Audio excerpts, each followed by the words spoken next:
नमस्कार दोस्तों, राधे राधे, जय श्री कृष्णा। आज की इस वीडियो में हम बात करेंगे हरितालिका तीज की कि हरितालिका तीज में यदि महिलाओं को पीरियड हो जाता है तो क्या उन्हें व्रत धारण करना चाहिए या नहीं। तो सबसे पहले तो आप सभी को हरितालिका तीज की ढेर सारी शुभकामनाएं। अब बात करते हैं महिलाओं की इन समस्या की कि यदि मासिक धर्म हो जाता है तो क्या हमें इस व्रत को करना चाहिए या नहीं। हरितालिका तीज की पूजा हमें किस प्रकार से करनी चाहिए या कितने दिन बाद करना चाहिए। हम अपना व्रत किस प्रकार से पूर्ण कर सकते हैं। यदि मान लीजिए बहुत लोगों के मन में विचार आता है कि यदि हमारा पीरियड हो गया तो हमारा व्रत पूर्ण माना जाएगा या नहीं माना जाएगा। और भी बहुत से ऐसे सवाल हैं जो अगर ऐसी स्थिति बन जाती है तो पूजा शुरू करने से पहले महिलाओं के मन में उत्पन्न होना लाजमी है। तो सबके साथ होता है। लोग सोचते हैं पहला, दूसरा, तीसरा या चौथा, पांचवा दिन है तो हम पूजा कब से शुरू कर सकते हैं। और भी इस प्रकार के व्रत हैं जिसमें यदि पीरियड हो जाता है तो हम कब से पूजा कर सकते हैं।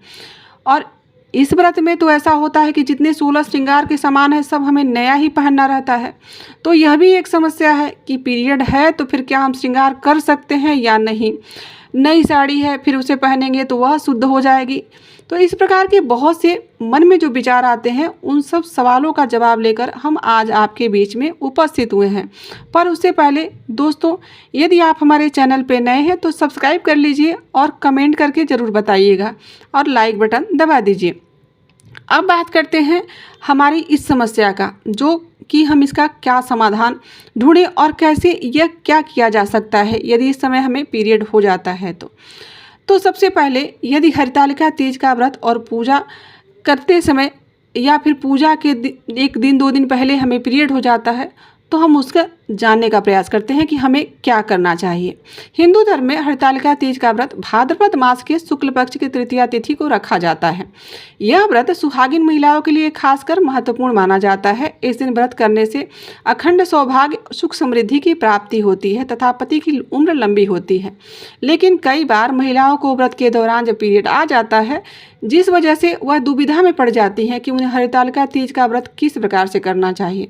व्रत के दौरान पूजा किस प्रकार से करें या ना करें। बहुत से विचार ऐसे मन में आते हैं कि अब मान लीजिए 2 दिन हो गया, 3 दिन हो गया तो फिर पूजा कर लेना चाहिए या नहीं करना चाहिए। तो सबसे पहले बात करेंगे इस सवाल के बारे में कि यदि हमें पीरियड पहले से ही है यानी कि हरितालिका तीज के व्रत वाले दिन उस महिला का दूसरा दिन या तीसरा दिन या चौथा, पांचवा या सातवां दिन हो जाए तब उसे पूजा कब करनी चाहिए। तो यदि देखिए तो किसी महिला का हरितालिका तीज व्रत वाले दिन पीरियड का 5वां दिन हो तो वह हरितालिका व्रत वाले दिन पूर्णतः शुद्ध रूप से मानी जाएगी, यानी कि पीरियड एकदम बंद हो चुका है और तभी वह महिला उस दिन पूजा कर सकती है। आप हरितालिका तीज व्रत वाले दिन सिर धोकर पूर्णतः शुद्ध होकर हरितालिका तीज के व्रत और पूजा कर सकती हैं। और यदि आपके पीरियड का दूसरा, तीसरा या चौथा दिन है तो आप व्रत तो रखेंगे लेकिन आप पूजा नहीं कर सकती, क्योंकि हिंदू धर्म में ऐसी मान्यता है कि 4 दिन के बाद ही महिलाएं पूर्णतः शुद्ध हो जाती हैं। परंतु भगवान विष्णु, भगवान शंकर या जो भी पुरुष देवता हैं उनकी पूजा 7 दिन के 6 दिन के पहले नहीं करना चाहिए। तो आप अपनी तरफ से प्रयास करें कि यदि आपका 6 दिन 7 दिन हो गया है तो ही आप पूजा करें। हाँ, आप माता पार्वती की पूजा कर सकती हैं, आप माँ दुर्गा की पूजा कर सकती हैं क्योंकि वो भी तो स्त्री हैं, परंतु उनकी पूजा भी आप 5 दिन के बाद ही करें। ऐसा नहीं है कि वो भी स्त्री हैं तो हमको 2 दिन हुआ तो हम फिर पूजा कर लें। ऐसा नहीं करना चाहिए क्योंकि उस समय हम पूर्णतः अशुद्ध होते हैं। जब तक 5 दिन नहीं होता है आप पूजा नहीं कर सकते हैं। यदि आप मान लीजिए संजोगवश ऐसा कुछ हो गया तो आप किसी पंडित जी को बुला दीजिए, आप अपनी तरफ से उनसे पूजा करवा सकती हैं। उससे भी आपको व्रत का लाभ उतना ही प्राप्त होगा। अगर मान लीजिए कोई महिला पहली बार तीज का व्रत धारण कर रही है और उसे पहले ही दिन यानी पहली बार ही उसे पीरियड आ जाए तो फिर उसे क्या करना चाहिए। वह व्रत कर सकती है या नहीं करे, ये भी एक दुविधा हो जाती है। तो क्या होता है कि हरितालिका तीज का जो व्रत है और आपको उस दिन पीरियड यदि आ जाता है तो आपको व्रत की शुरुआत नहीं करनी चाहिए, क्योंकि जब भी किसी नए व्रत की शुरुआत करते हैं तो परंपरा यही है कि संकल्प लेना चाहिए और पूर्णतः शुद्ध होना चाहिए और बिना पूजा के पहली दिन पहला ही व्रत करिए तो वह अच्छा नहीं होता है, तो नहीं करना चाहिए। जब आप व्रत का संकल्प नहीं लेंगी तो व्रत करने का कोई लाभ प्राप्त तो नहीं होगा, और पीरियड में पूजा निषिद्ध हो जाती है, तो आप पीरियड में संकल्प नहीं ले सकती। इसलिए हम आपसे कहेंगे कि आप पहली बार यदि व्रत धारण करने जा रहे हैं, अगर उसी दिन आपको पीरियड हो जाता है, यदि 2 दिन 3 दिन भी हुआ है, 4 दिन भी हुआ है, तो भी आप व्रत की शुरुआत ना करें। और मान लीजिए कि फिर आप हरतालिका तीज की शुरुआत अगले साल फिर आप कर सकती हैं, यही आपके लिए उचित होगा। कई बार ऐसा होता है कि महिलाओं का यह सवाल होता है कि पीरियड में श्रृंगार करें कि ना। जैसा कि हमने आपको पहले ही बताया कि इसमें जो 16 श्रृंगार का सामान होता है सब नया होता है, तो क्या हम उसे पहन सकते हैं या फिर पहनेंगे तो अशुद्ध हो जाएगा, यह करना कितना उचित रहेगा। तो हम आपको बता दें कि पीरियड में हम भी आप सब सिर धो लेते हैं, मान लीजिए अगर यदि दिन पड़ता है। और एक चीज़ और बता दें कि यदि आपको पीरियड हो जाता है तो उसके लिए आप कभी भी किसी दिन भी बाल ना धोएं, उसके लिए भी एक उचित दिन होता है। जैसे आप शनिवार को बाल नहीं धो सकते, आप रविवार को बाल धो सकते हैं पीरियड में, आप गुरुवार को बाल धो सकते हैं पीरियड में, आप मंगलवार को बाल धो सकते हैं पीरियड में। तो यदि यह दिन पड़ता है तो आप प्रयास करिए कि बाल धो लीजिए। और हाँ, एक और बात बता दें आपको कि यदि आपको मान लीजिए पीरियड हो जाता है और गुरुवार, रविवार या मंगलवार 1-2 दिन आगे पीछे नहीं होता, तो आप किसी को बिना बताए स्नान कर सकती हैं, इससे आपको दोष नहीं लगेगा। यदि आप किसी को बता देते हैं और उसके बाद किसी भी ने स्नान कर लेते हैं तो इससे आपको दोष लगता है। ये अब बात करते हैं कि श्रृंगार करना चाहिए या नहीं करना चाहिए। दोस्तों, यदि आपने बाल धो लिया है, आपको आज मान लीजिए जिस दिन जैसे मंगलवार को पड़ रहा है हरतालिका तीज, तो उसी दिन अगर आपको संयोगवश हो गया तो आप स्नान ध्यान करके बाल धो के और फिर चाहें तो आप 16 श्रृंगार कर सकती हैं। हाँ, आप पूजा में भले शामिल नहीं हो सकती पर आप श्रृंगार जरूर कर सकती हैं। बस आप दूर से बैठकर पूजा देख सकती हैं। और महिलाओं को यदि आप हो सके आपका जो सामग्री हो चढ़ाने वाला वो दूसरी महिलाओं को दे दीजिए, वह आपका जो सामान रहेगा वह चढ़ा देंगी, उससे भी आपको पुण्यखत फल की प्राप्ति हो जाती है। यदि आपको ऐसा लगता है कि नया पोशाक है, नई साड़ी है, नहीं पहनना चाहिए, तो आपकी कोई कुंवारी लड़की है, आपकी कोई पुत्री है, तो आप उसको थोड़ी देर के लिए बोल दीजिए 2 मिनट पहन लो बेटा, उसके बाद आप पहन लीजिए, इससे भी आपको दोष नहीं लगेगा। फिर देखिए, एक चीज़ आप और कर सकते हैं। यदि आपके परिवार में, जैसे हमारे वहाँ होता है कि हम सब नया नया ही पहनते हैं, तो यदि आपके परिवार में ऐसा कंपलसरी ना हो कि आपको नया वस्त्र ही पहनना है, तो आप पहले की भी कोई साफ़ सुथरी साड़ी हो या कपड़ा हो तो आप उसको पहन सकते हैं। पीरियड के दौरान हमें सिंदूर लगाना चाहिए या नहीं लगाना चाहिए, बहुत से लोगों के मन में यह भी विचार आता है। तो दोस्तों, पीरियड का दूसरा दिन या तीसरा दिन हो तो सिंदूर जरूर लगाना चाहिए। बाल यदि आप धो लेते हैं तो आप सिंदूरदानी मत छूइए जिससे आपका विवाह हुआ है, छोटी जो डिब्बी रहती है उससे आप सिंदूर जरूर लगाइए। जब भी आप बाल धो लेते हैं आपको सिंदूर जरूर लगाना चाहिए, क्योंकि वो पहला होता है जो काम हमें स्नान ध्यान के बाद और बाल धोने के बाद जरूर करना चाहिए। यदि आपका 5वां दिन है तो आप सिंदूरदानी से भी सिंदूर लगा सकती हैं। अगर आपके पीरियड का पहला या दूसरा दिन है तो आप अपनी तरफ से पूजा नहीं करने जा सकते। आप उस जो भी सामग्री है आप उस सामग्री को किसी और को देकर माता पार्वती से सिंदूर माता पार्वती को चढ़ा सकते हैं।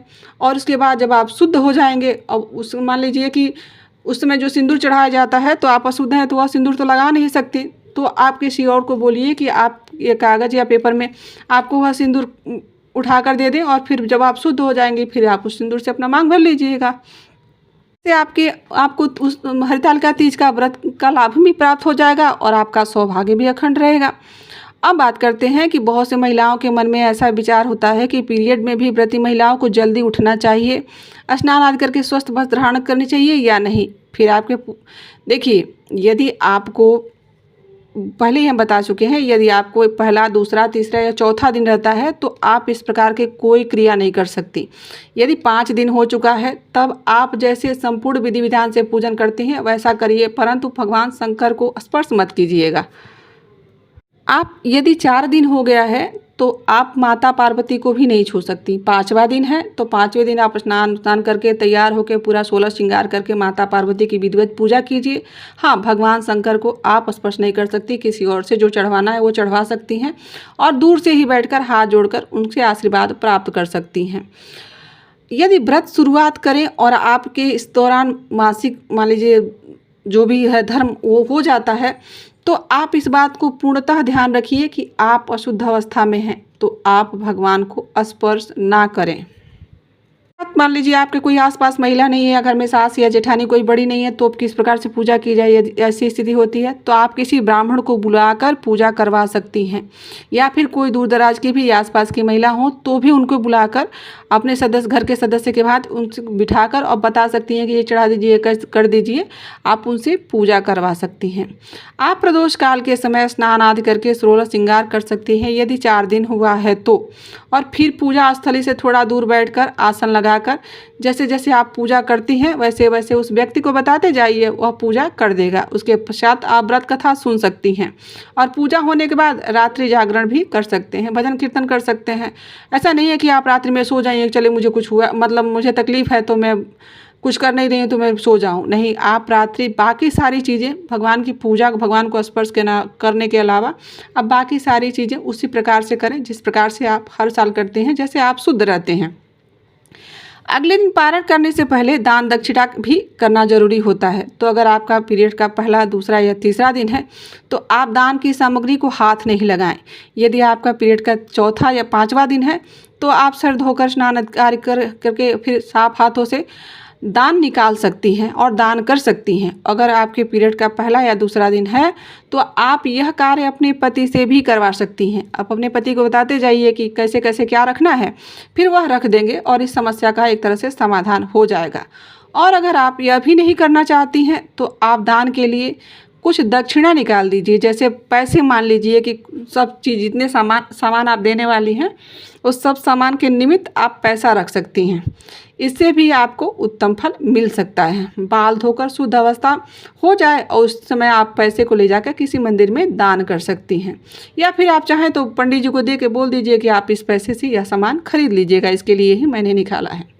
देखिए, अगर आप हरितालिका तीज व्रत पीरियड के दौरान अच्छे से कंप्लीट करके पूजा का फल प्राप्त करना चाहती हैं तो दोस्तों जितनी जानकारी दी गई है बड़े ध्यान से सुनिएगा और क्या हमने बोला है उस पर अमल करने का प्रयास करिएगा।